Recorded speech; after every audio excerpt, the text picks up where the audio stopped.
something I studied about the life of a great African. And one of the ways I'm able to summarize the essence and legacy of this man is to point out that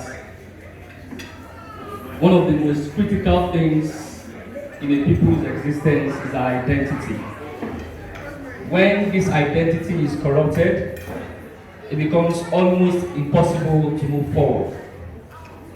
So having said that, I would like to welcome everybody to the change of guard ceremony and to remind us of a very important personality in the history of Africa, someone who I also look forward to, Kwame Nkrumah. Kwame Nkrumah was all about the African identity. He was someone who felt that for us to revive the African image, we actually need that true African identity.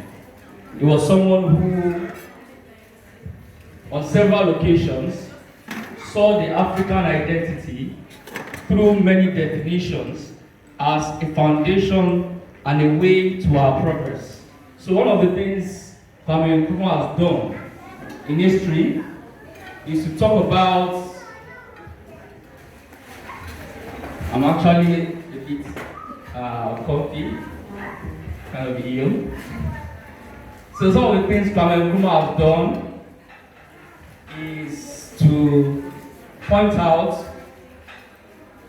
certain things about our identity. For instance, talking about knowing who we are, talking about understanding where we need to be as Africans, talking about creating a new Ghana, talking about creating a new Africa. Kwame Nkrumah was all about that African principle, that African ideology, a Pan-African approach to free the people of Africans from the shackles of degradation and mental slavery. And some of the things we can talk about Kwame Nkrumah today is how he studied overseas and acquired over 8 degrees. And these degrees were ranging from BScs, MScs, PhDs, and even law. Having acquired all these degrees, he came home to Africa to educate the people on government policies.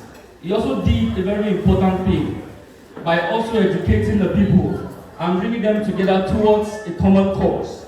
And that cause was about the independence of every African continent, every African country. We saw a vision in Kwame Nkrumah where he was trying to promote and strengthen the duo of the African personality. He was trying to promote the African genius through communalistic social values, efficient institutional structures, and a humane attitude to all humans. By the African personality, Kwame Nkrumah was talking about the situation where in Africa we can actually determine our own future. Unlike what we have today, where most of the policies, starting from the structural adjustment program of the 1990s or the 1980s, where a lot of the input came from professionals that were not even from Nigeria. And most of the policies that have been developed in Nigeria alone, not to talk about other African countries, a very significant shortage is the fact that we didn't have enough foresight and enough internal intelligence to actually address our own problems. So by the African personality, Kwame Nkrumah was looking at it as a situation where we actually design our own fate. One of the most critical things we have overlooked in the country that Kwame Nkrumah was also pointing to was the example of the Americans. When the Americans in the 1770s decided that they wanted to follow democracy, one of the things they did was to determine their own destiny by themselves. Some of the things they did were unconventional. And this was one of the methods that Kwame Nkrumah was also recommending for we Africans.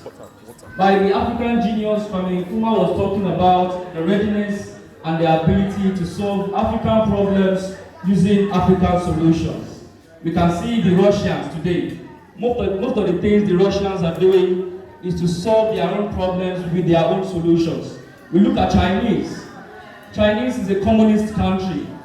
And we've heard so many things about communism, the evils of communism, and we see how China, even though democracy is not perfect as well. We see how China has been able to perfect communism. And today, China, having struggled in the past, are becoming a world leader. We see the same gesture in the Singaporeans. When the Singaporeans were abandoned by Malaysia, some of the things they had to do was to look internally to see how they could actually address their problems.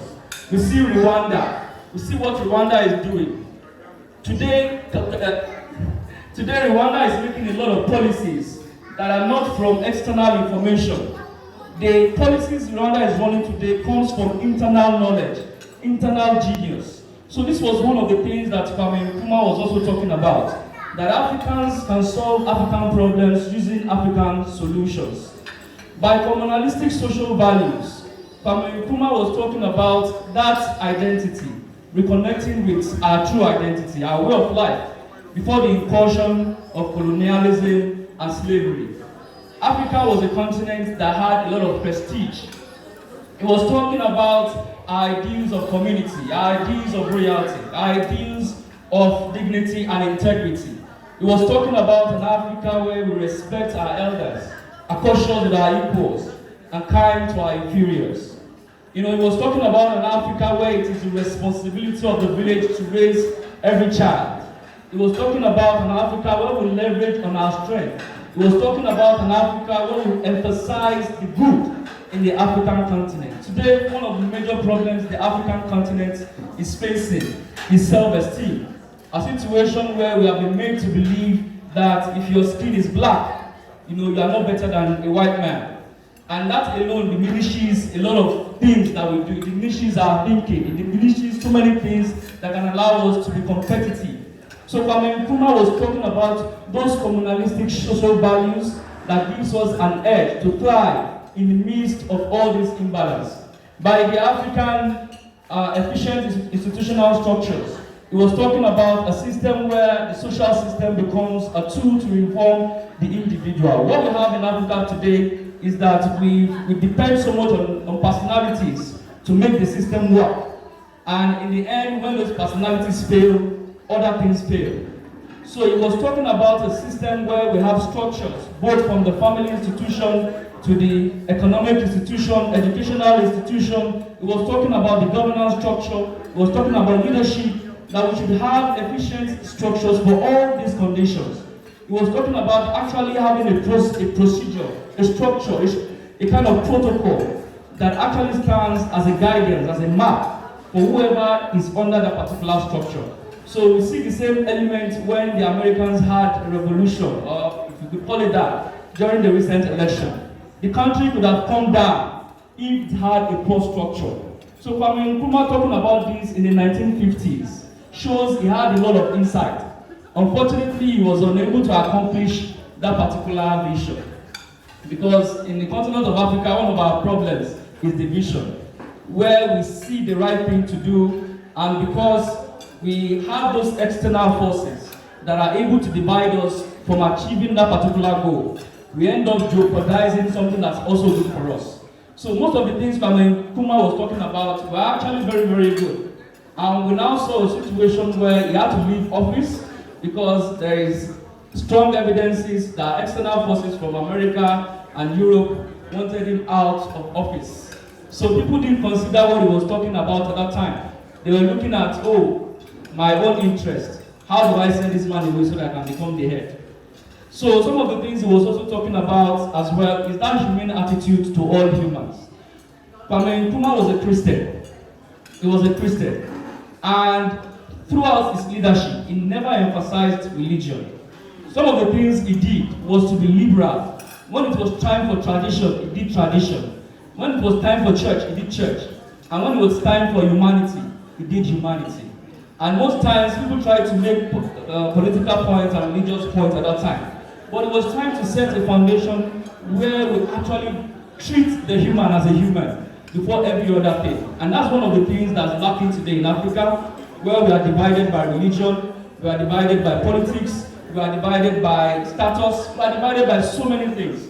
It doesn't even take a lot to think about how to divide Africans. So one of the most important things that Africa must do to conquer a lot of challenges, including terrorism, is to see how we can actually build humane attitude in all our social lives. Growing up, one of the things I always hear is the description of Africa as a dark continent. And the implication is very, very clear, that Africa has no identity and that we have no history. And that is not true. It's a big lie. And this has been sold for so many years to our parents, and a lot of scholars have also written books to say that Africa is a place of no history. But I'm happy to say that there are individuals in our midst today who are actually changing the narratives. And the most important challenge for us as well is to bring more people on board to actually join these small voices and make the vision of Kwame Nkrumah more realistic and more universal. So I can boldly say today that having studied the life and legacy of Kwame Nkrumah, I've come to understand what he saw, that Africa could actually become great. I've come to understand that for Africa to become great, we actually need to put those things in place. Those things like the African personality, those things like the African genius, those things like the communalistic social values, those things like the efficient institutional structures, and of course, a humane attitude toward humans. Thank you so much for listening to me, and I wish you a wonderful celebration. The toastmasters.